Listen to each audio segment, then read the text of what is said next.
Vamos a comenzar con una pregunta propuesta, que dice: si su profesor de educación física le lanza una pelota de béisbol con una cierta rapidez y usted la atrapa, a continuación el profesor le lanza una pelota grande y pesada, usada para gimnasia, cuya masa es 10 veces la masa de la pelota de béisbol. Usted tiene las siguientes opciones. La pelota grande y pesada se la puede lanzar con A: la misma rapidez que la pelota de béisbol; B: la misma cantidad de movimiento; C: la misma energía cinética. Clasifique estas opciones de la más fácil a la más difícil de atrapar. Bueno, vamos a resolver el trabajo autónomo número 4. Primero tenemos una pregunta propuesta que nos dice: su profesor de educación física le lanza una pelota de béisbol con cierta rapidez y usted la atrapa. Aquí tenemos la pelota de béisbol con una masa m y una velocidad v. Y ahora nos dice que después nos lanza una pelota más grande y pesada de gimnasia, cuya masa es igual a 10 veces la masa de la pelota, o sea 10m, con la misma rapidez. Entonces, nos dice que nosotros debemos determinar en el literal A qué pasa si lanzamos la pelota más pesada con la misma rapidez con la que fue lanzada la pelota de béisbol. Para eso tenemos el teorema de que la fuerza es igual a la cantidad de movimiento sobre el diferencial del tiempo. Listo.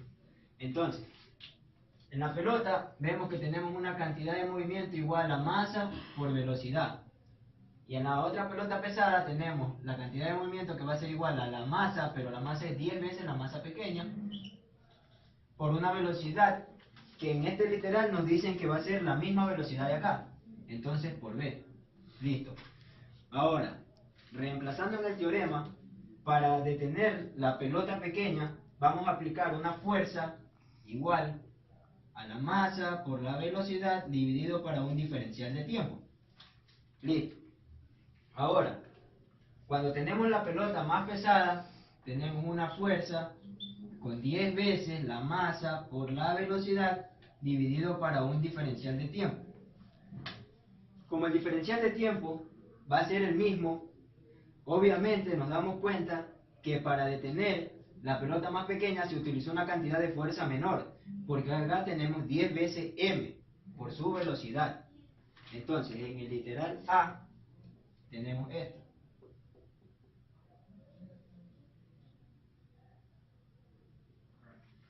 En el literal B nos dice que va a tener la misma cantidad de movimiento. Entonces, si este de aquí va a tener la misma cantidad de movimiento que la pelota de béisbol, indiferentemente de la masa y el diferencial del tiempo que tenga, va a utilizar la misma fuerza. Por lo tanto, en el literal B vas a tener la misma cantidad de movimiento de la pelota pequeña, o sea P1, dividido por el diferencial del tiempo. Listo. Ahora, en el literal C nos dice la misma energía cinética. Entonces, la energía cinética la podemos calcular como P al cuadrado dividido para 2 veces la masa. ¿Por qué? Porque P vendría a ser masa por velocidad, como están al cuadrado, dividido para 2 veces la masa. Se va una masa con una masa y nos queda el teorema de energía cinética, que queda masa por velocidad al cuadrado dividido entre 2. Por lo tanto, podemos tranquilamente utilizar esta ecuación. Y tenemos que si va a tener la misma energía cinética, por lo tanto va a tener la misma cantidad de movimiento. Listo. Tenemos que para la P1 teníamos masa al cuadrado por velocidad al cuadrado dividido para 2 veces la masa. Simplifica las masas y te queda masa por velocidad al cuadrado dividido entre 2. Esto es para esta P, pero ahora queremos en la de la pelota más pesada. Por lo tanto tenemos 10 al cuadrado por la masa al cuadrado por la velocidad al cuadrado dividido para 2 veces la masa. Se va la masa con la masa y esto me queda 100 veces la velocidad al cuadrado dividido entre 2. Se va y esto me queda 50 veces la velocidad al cuadrado. Listo. Ahora, si esta tuviera la misma energía cinética que esta, como nos dice que debería ser la misma energía cinética, por lo tanto, podemos concluir en el literal C que la fuerza va a ser igual a 50 veces la velocidad al cuadrado, listo, dividido por el diferencial de tiempo. Ahora, nos piden que clasifiquemos de mayor a menor la fuerza con la que se va a detener. Entonces, la más fácil de parar va a ser el literal B. Porque en el literal B tenemos la misma cantidad de movimiento que la pelota pesada. Indiferentemente de su masa, tiene su misma cantidad de movimiento. Por lo tanto, el literal B es la 1. De más fácil a más difícil. Ahora, para la 2 tenemos esta. Porque tenemos 10 veces la masa por la velocidad. Y acá tenemos en cambio la velocidad al cuadrado. Para la 3, el literal C. Y con esto concluimos la pregunta propuesta. Gracias. Problema 1. Los calamares y los pulpos se impulsan a sí mismos expeliendo agua. Para hacer esto, guardan agua en una cavidad y luego contraen repentinamente esa cavidad para forzar la salida del agua a través de la abertura. Un calamar de 6.5 kilogramos, incluyendo el agua en la cavidad, está en reposo, cuando de pronto ve un peligroso depredador. Literal A. Si el calamar tiene 1.75 kilogramos de agua en su cavidad, ¿con qué rapidez debe expeler el agua para alcanzar una rapidez final de 2.5 metros sobre segundos y escapar así del depredador? Desprecie cualquier efecto de arrastre del agua circundante. A continuación vamos a resolver el problema número 1, en el cual nos dice que un calamar de 6.5 kilogramos, incluyendo el agua en su cavidad, está en reposo cuando de pronto ve a un peligroso depredador. Entonces nos pide calcular en el literal A la velocidad con la que el agua debe ser impulsada para que el calamar alcance una velocidad de 2.5 metros sobre segundo. Para el literal A vamos a aplicar el concepto de la conservación del momento lineal, el cual solo se puede aplicar cuando en un sistema no interactúen fuerzas externas, y si interactúan, la suma vectorial de dichas fuerzas debe ser igual a 0. Entonces, dicho eso, como sabemos que el movimiento lineal se va a conservar, va a ser igual el momento lineal al inicio que el momento lineal al final. Entonces, el momento lineal al inicio, como es de todo el sistema, tenemos que ver los cuerpos que interactúan en todo el sistema. Entonces, en este sistema, para este ejercicio, solo interactúan el calamar y el agua. Entonces, el momento lineal del calamar va a ser igual a la masa del calamar por su velocidad inicial, más la masa del agua por su velocidad inicial. Y va a ser igual a la masa del calamar por la velocidad final del calamar, más la masa del agua por la velocidad final del agua. Como sabemos que están en reposo, entonces esto, el momento lineal va a ser 0 al inicio. Entonces nos va a quedar que solo tenemos que igualar los dos momentos finales.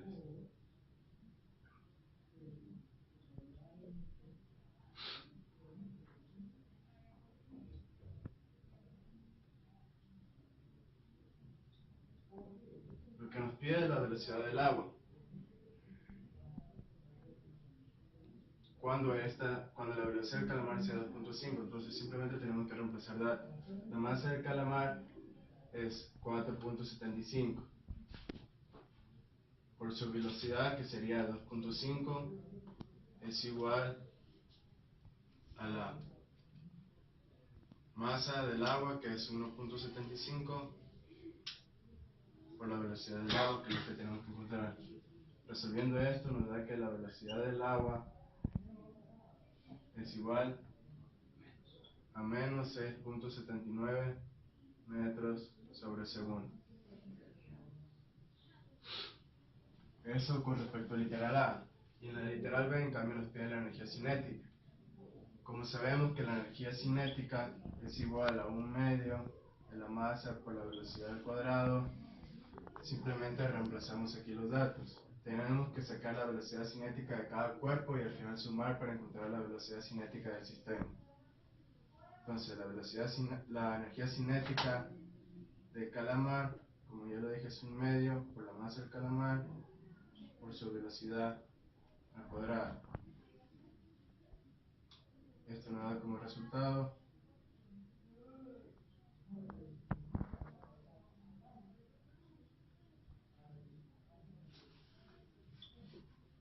que el calamar tiene una energía cinética de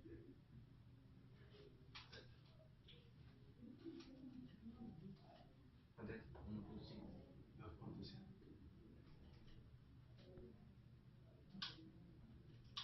14.84.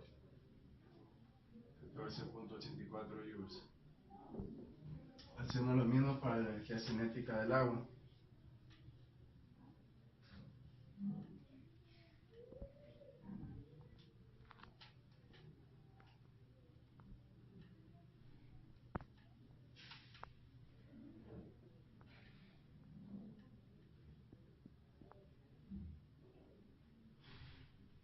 En la velocidad del agua, para encontrar la energía cinética, reemplazamos el valor que acabamos de encontrar en el literal número A.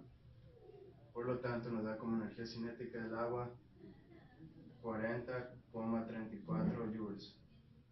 Sumamos las energías cinéticas encontradas y nos da que el total es igual a 55,20 joules.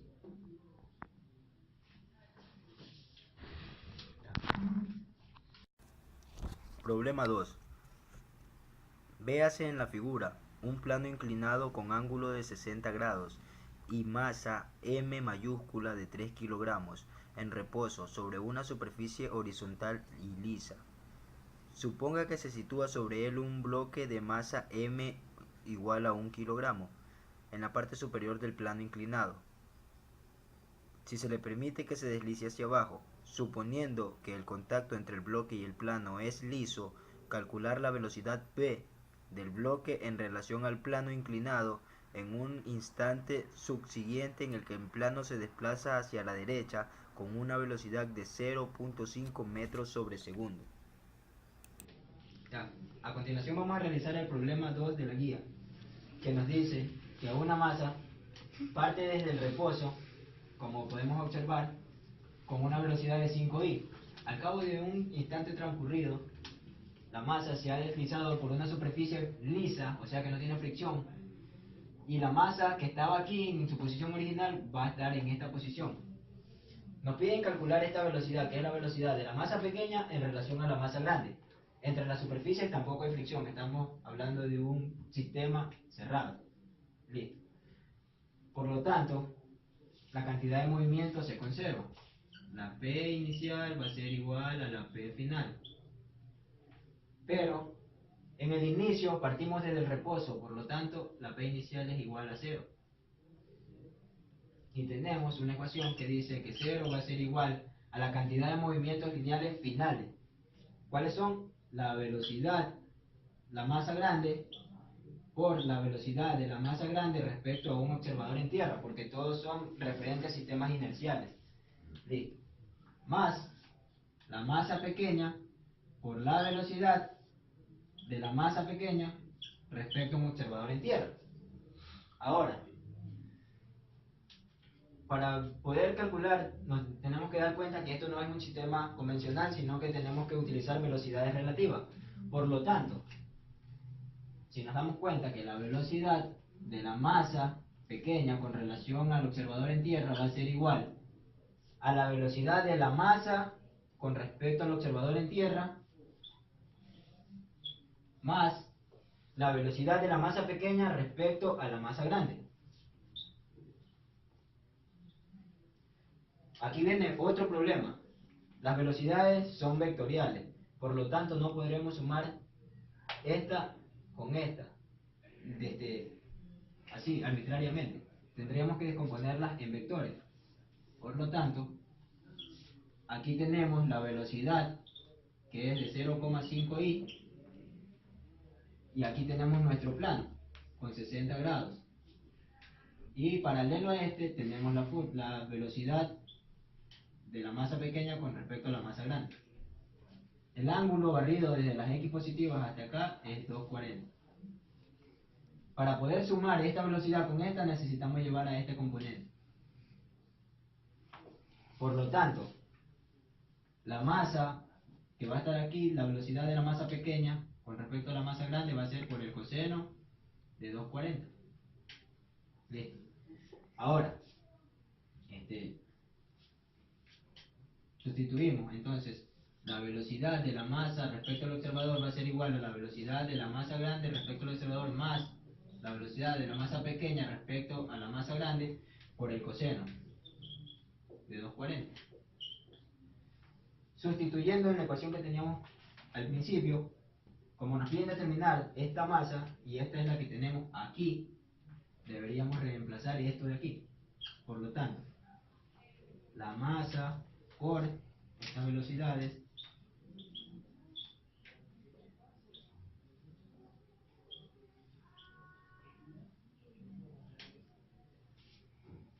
va a ser igual a menos la masa por la velocidad. Ahí. Listo. Esta masa pequeña es 1. Esta masa grande es 3. Ahora, despejando la velocidad de la masa respecto a la masa, vamos a tener menos 3 por la velocidad de la masa grande respecto al observador, que es 0.5.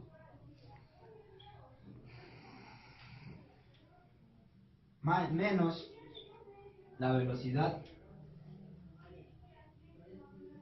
de la masa grande con respecto al observador. la velocidad de la masa grande con respecto al observador, que es 0,5. Y todo esto dividido para coseno de 240.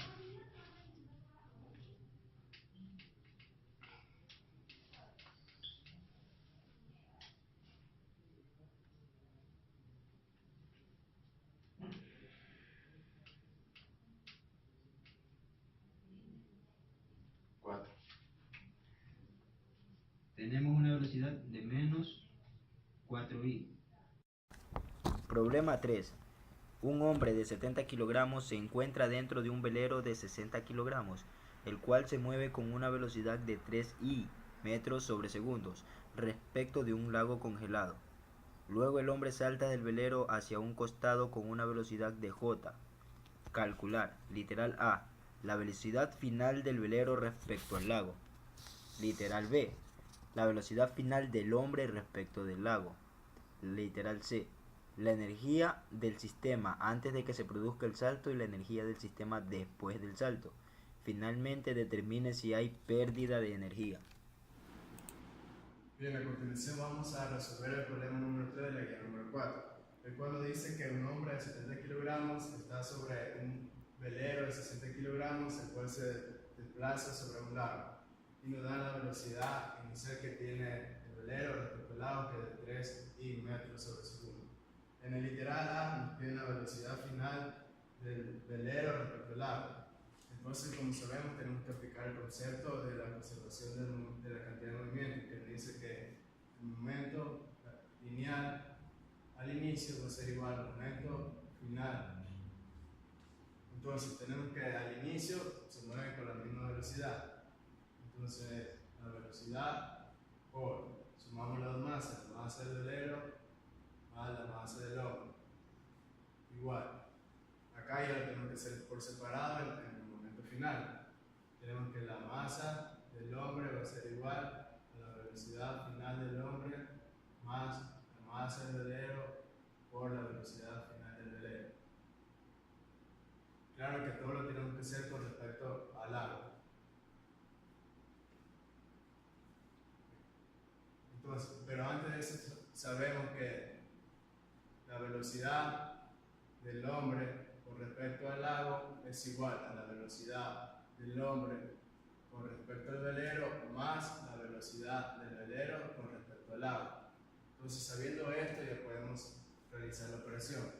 Entonces, tenemos que la velocidad al inicio es de 3i por la masa 1 del hombre más 70 más la masa 2 que es 60 igual la masa del hombre 70 por la velocidad del hombre con respecto al agua, que como ya dije es esta ecuación, la reemplazamos acá.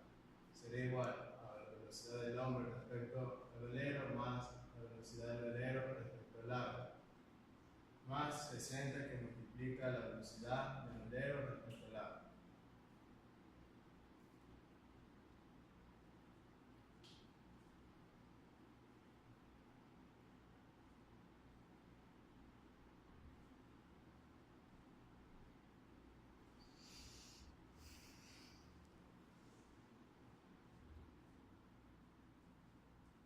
La velocidad del hombre con respecto al velero se nos da, que es J.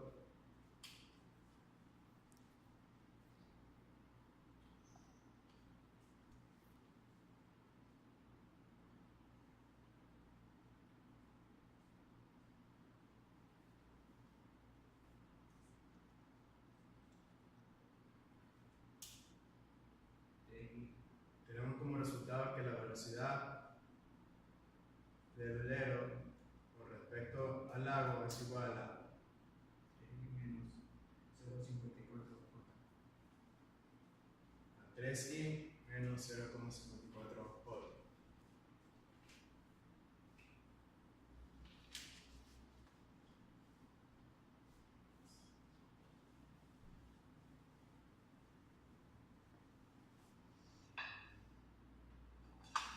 En el literal B nos piden la velocidad del hombre con respecto al agua. Eso lo podemos calcular por la ecuación que ya le dije, que la velocidad del hombre respecto al agua es igual a la velocidad del hombre respecto al velero más la velocidad del velero respecto al agua. Este es el concepto de velocidad relativa. Entonces, queremos sacar la velocidad del hombre respecto al agua, y como ya sacamos la velocidad anteriormente, la velocidad del velero respecto al agua, reemplazamos y hacemos las operaciones de suma y resta.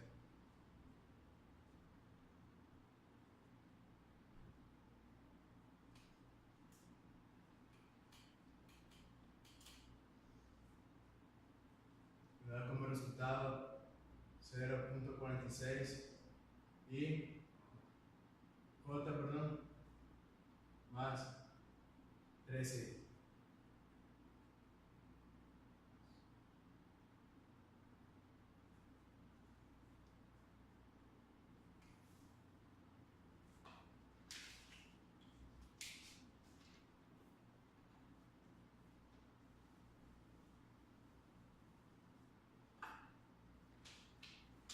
Bueno, en el literal C nos pide la energía cinética final, inicial, la energía cinética final y la diferencia entre las dos.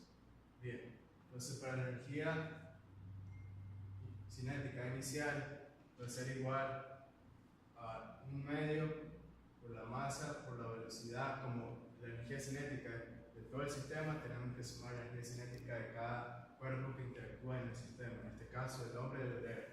Entonces tenemos que la energía cinética inicial es igual a 1/2 por la masa del hombre más la masa por la velocidad del hombre con respecto al agua al cuadrado más 1/2 por la masa del velero por la velocidad del velero respecto al agua al cuadrado. Reemplazamos valores.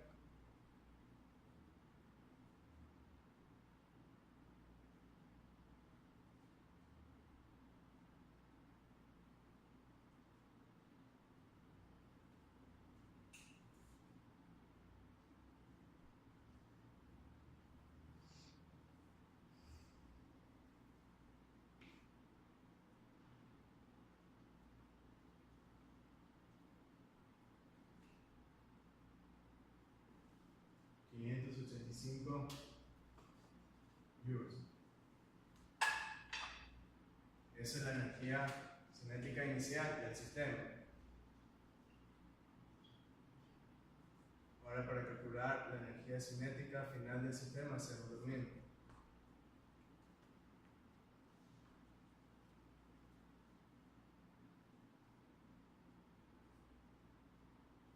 Pero ahora con las velocidades finales que habíamos encontrado anteriormente.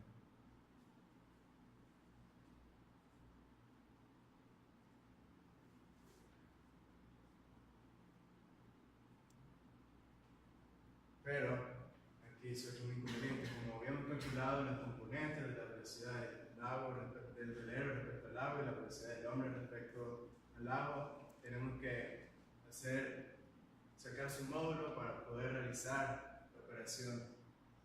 Entonces, el módulo de la velocidad del hombre respecto al agua es igual a 3.04 metros sobre segundo.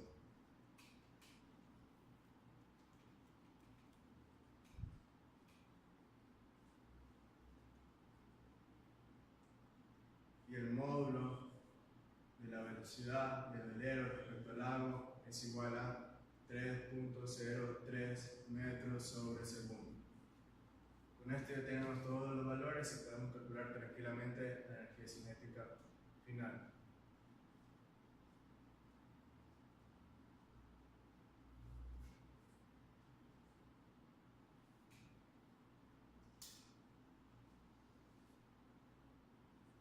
Tenemos como resultado que la energía cinética final es igual a 598.88 joules.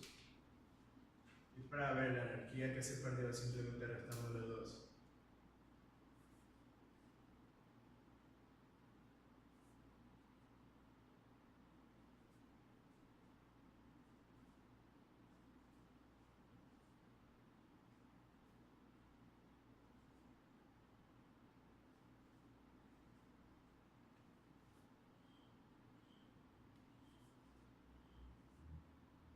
Tenemos como resultado que la pérdida de energía es de 13.88 joules.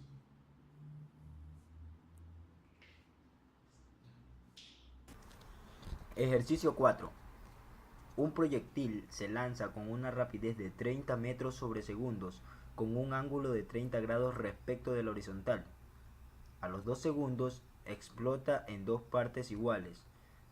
Medio segundo después de haber explotado, una de las partes cae justo en la mitad del alcance horizontal que hubiese alcanzado si el proyectil no hubiese explotado.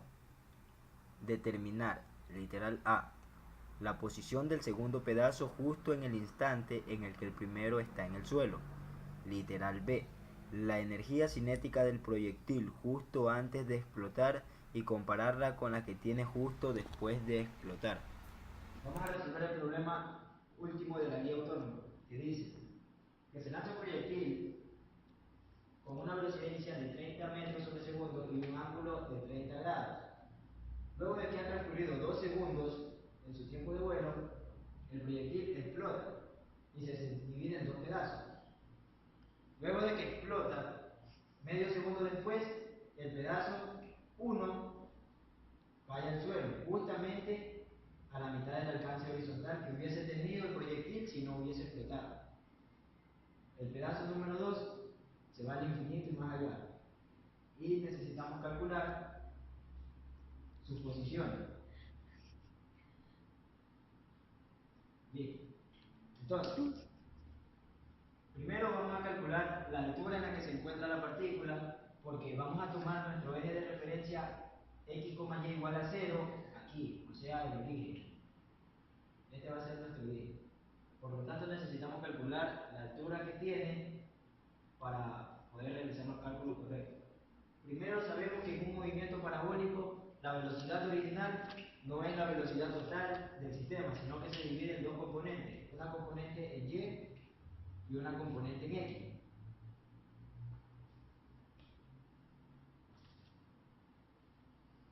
La velocidad en x será igual a la velocidad original por el coseno del ángulo.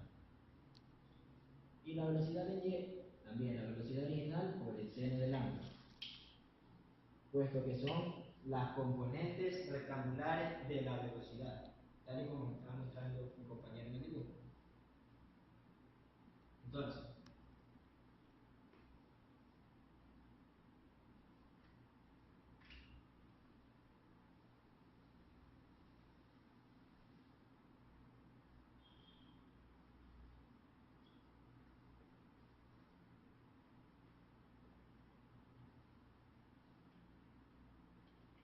bueno, al inicio el proyectil tiene una velocidad de 15 metros sobre segundo en la componente y de 25.98 en la componente x. La componente X nunca varía su velocidad, no así la componente Y, que al inicio va a perder su velocidad hasta llegar a su punto máximo y comienza a decrecer nuevamente. Entonces, necesitamos calcular la altura. Vamos a valernos de una fórmula de cinemática que nos dice que el desplazamiento es igual a la velocidad inicial por el tiempo más un medio de la gravedad por el tiempo. Al inicio tenemos 15 metros. ¿Y qué es tiempo? Bueno, el tiempo de vuelo, porque el tiempo es igual para la componente X o para la componente Y. Por lo tanto, 2 menos un medio de 9.8 por el tiempo al cuadrado.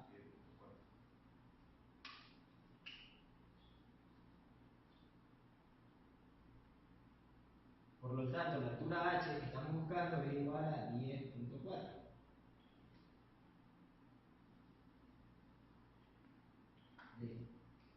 Ahora, en la cantidad de movimiento nos dice que si el cuerpo explota, su movimiento inicial va a ser igual a su movimiento final, porque no influyen fuerzas externas. Entonces, bien. Entonces, en el inicio tenemos una sola masa m con una velocidad v, que llamaremos velocidad inicial del movimiento. Bueno, PKX. No, de velocidad después usaron esa fórmula en y. Entonces, luego de que explota, dice que se divide en dos pedazos exactamente iguales. Por eso, si la masa era total una m, va a ser masa medios por su velocidad 1 final, más la masa medios por la velocidad 2 final. Podemos multiplicar todo por 2 y dividir para m para dejar una ecuación tal que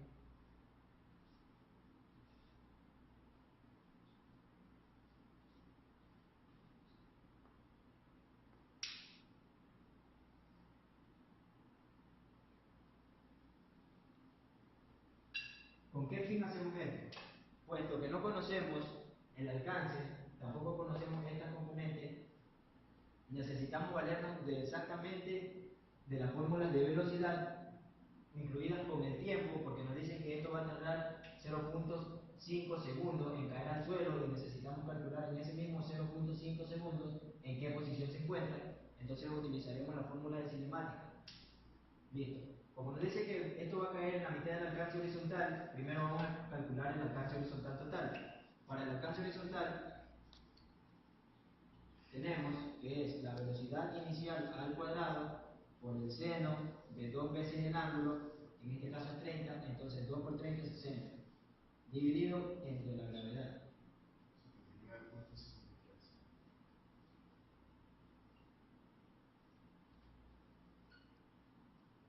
El, 39.76. entonces la mitad será 39.76.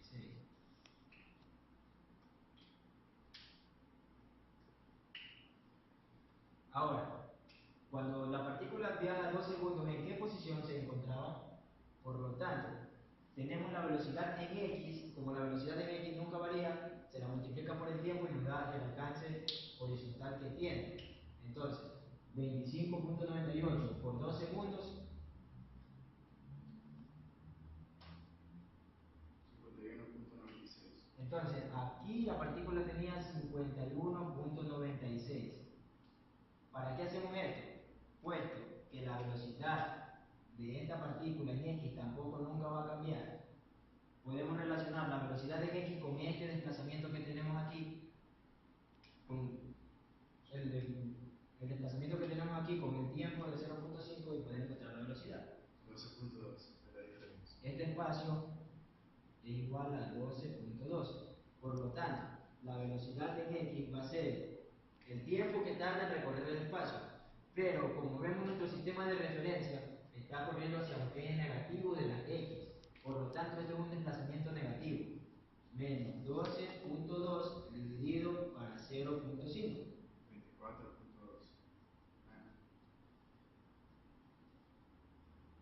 4. 4.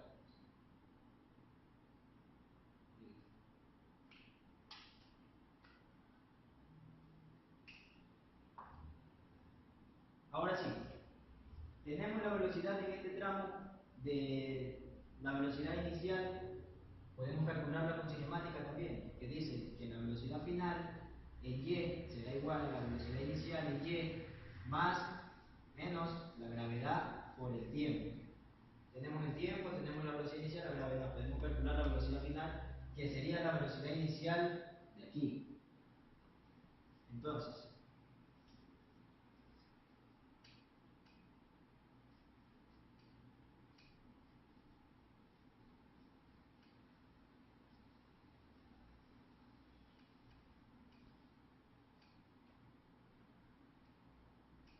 ¿4.6?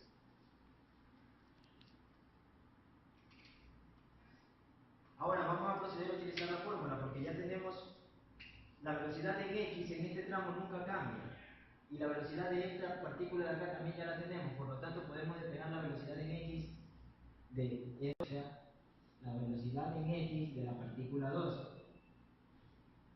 Como la velocidad en x tampoco va a variar, simplemente sustituimos. De la velocidad inicial teníamos que era esto, es 2 por 25.98 igual a la velocidad inicial de la partícula 1, que era menos 24.4, va a ser más la velocidad de la partícula 2, la velocidad en x de la partícula 2. Por lo tanto, esta velocidad en x nos queda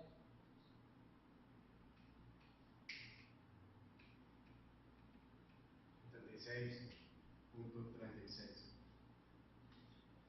bien. Ahora, ¿para qué queremos la velocidad en x de esta partícula? Porque simplemente la velocidad nunca varía. Y como nos está diciendo que tenemos un tiempo de 0.5, podemos calcular el espacio que recorrió desde que explotó hasta donde se encuentra. Por lo tanto, el espacio va a ser igual a la velocidad por el tiempo. ¿Y esto nos da un resultado de? 38.18. 38.18. Pero este 38.18 es considerado desde este sistema en adelante. Por lo tanto, el espacio desde que partió la partícula es la suma de esto más esto. La coordenada en x, R2, es igual a 90.14. 90.14.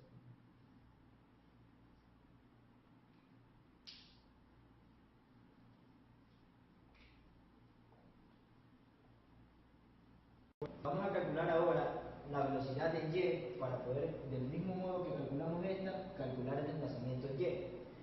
Pero aquí, esta velocidad en y es variable y aquí al final no es cero, es otra velocidad desconocida. Al inicio tampoco es cero. Por lo tanto, tenemos una fórmula que nos relaciona la altura con el tiempo y la velocidad inicial, que es justamente lo que queremos en y. Por lo tanto, el desplazamiento en y va a ser igual a la velocidad inicial por el tiempo menos la gravedad por el tiempo al cuadrado dividido entre 2. Pero si este es nuestro origen de coordenadas, todo lo que esté hacia abajo va a ser un desplazamiento negativo. Por lo tanto, va a ser menos 10,4 igual a la velocidad inicial por el tiempo de 0.5 menos la gravedad, que es 9.8, 0.5 al cuadrado dividido entre 2. Despejando me queda que la velocidad inicial va a ser igual a 0.5 menos 10.4 más la fracción. 18.35.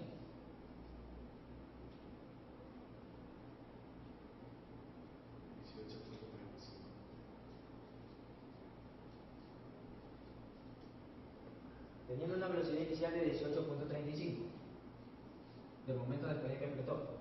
Y la velocidad en este tramo era, la velocidad en este tramo es menos 4.6. Por lo tanto, vamos a reemplazar otra vez con la misma fórmula que teníamos, que era 2 por menos 4.6 igual a 18.35 más la velocidad en y2. Por lo tanto, la velocidad en y2 será igual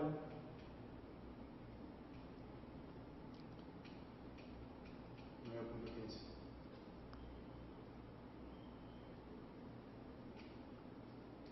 positivo o negativo. No, aquí es negativo.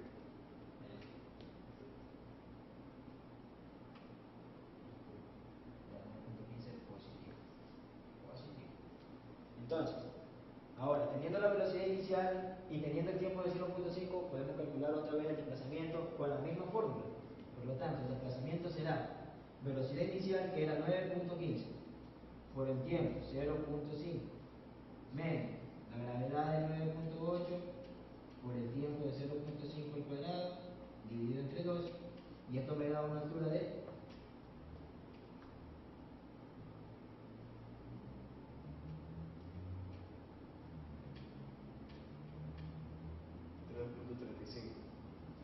3.35.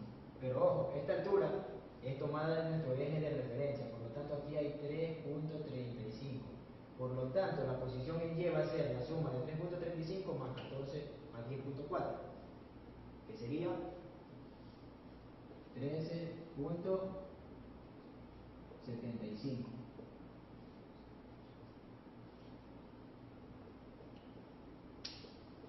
Y ya tenemos el literal A, que nos pide las posiciones inicial y la energía final, que sería la energía total del sistema. Por lo tanto, debemos calcular primero los módulos de las velocidades. Antes teníamos estas componentes y después tenemos eso. Por lo tanto, vamos a calcular los módulos.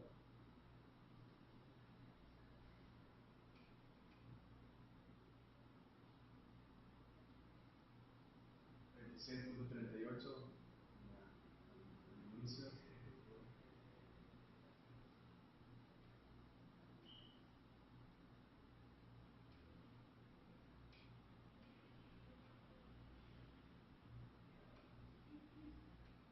$30.53.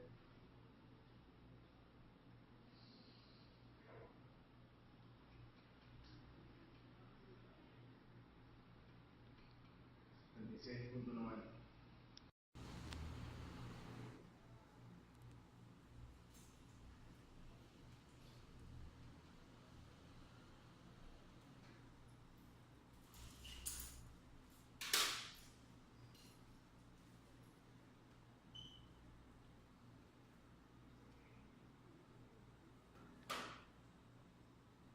Mil.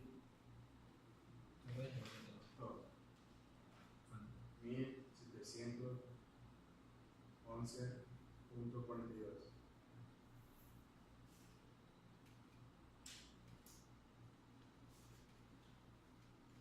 $343.95.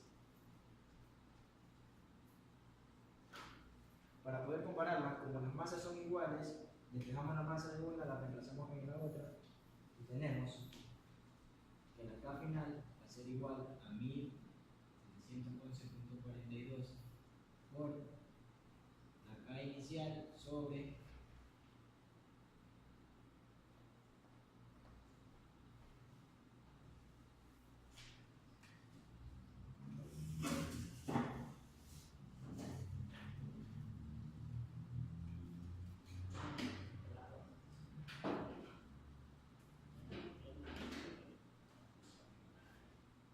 $4.91.